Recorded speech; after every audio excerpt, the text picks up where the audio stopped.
So the Ant-Man and the Wasp trailer just came out yesterday, and I'll be honest, it looks pretty good. It's the sequel to Ant-Man out in 2015, still directed by Peyton Reed, still starring Paul Rudd, Michael Douglas, and Evangeline Lilly. Walton Goggins is in the movie as like the villain Sonny Burch. There's also another villain called Ghost. You see a quick glimpse of him there, or her. It's a him in the comics, her in the movie. Ant-Man and the Wasp looks really fun, to be honest. It looks just as much fun as the Guardians of the Galaxy movies. They're having, like, you get all these awesome, like, they're just having fun with the ability of Ant-Man's powers of being able to shrink down things. You get the building being shrunk. Like in the original one, you have ants being, and Thomas the Tank being like grown, and now in this you have like a van shrinking and then like going back to full size and flipping a car over, which I'll be honest could probably be the best car chase of the year if it goes well. And there's of course at the end the giant Hello Kitty Pez dispenser which gets blown up. It's just fun elements like that I really want to see fully utilized in the Ant-Man movie, because Ant-Man's just punching.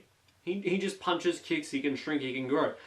But Evangeline Lilly is the Wasp, she can like fly and blast stuff, and so being able to just blow up like random things and throw it seems like a good idea. Of course though, with this trailer it does raise a few concerns with me. Of course with the first Ant-Man trailer it was very dramatic, not much humour.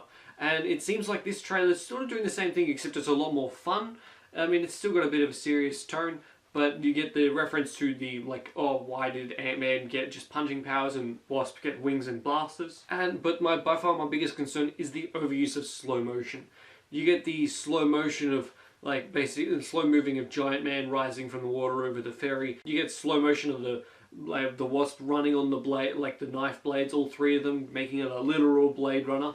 And there's, of course, the slow motion of the Pez dispenser. It's just slow motion like that. I'm not sure if I really want that in the Ant-Man movie, like, so much, because the trailer's only like 1:40, and you've already given me 3 major slow motion points, and it just makes me a bit nervous whether this will turn out to be, the action will start to become a little bit of Michael Bay-esque, where it's slow motion every few minutes. The CGI though looks really good. I mean, it looks better than it did in the first one.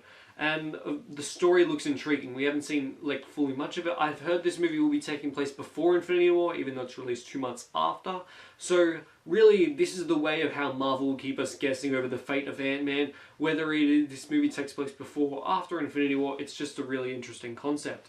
So it's going to get hella confusing for Ant-Man and the Wasp until after we see it, until we see it really, I guess, unless we get confirmation in the next trailer or after Infinity War. But I like Evangeline Lilly's line of, if I had helped you, you wouldn't have been caught. That's a good point to raise. Ant-Man and the Wasp looks really interesting, could be really intriguing, and I'm really excited to see how it pans out within the next few trailers, and whether it takes place before or after Infinity War. Fingers crossed there's not as much slow motion as there already is. Are you excited for Ant-Man and the Wasp? Let me know in the comments down below. Like the video if you enjoyed it, and subscribe to become a part of I'll see you guys next time. Bye. Oh wow, you made it to the end of the video. Good job. Click that subscribe button over there for more good content, or click one of these 2 videos down below, which is probably one of my most recent ones, probably. I mean, you know, just click either one of them. Either one's really good enough.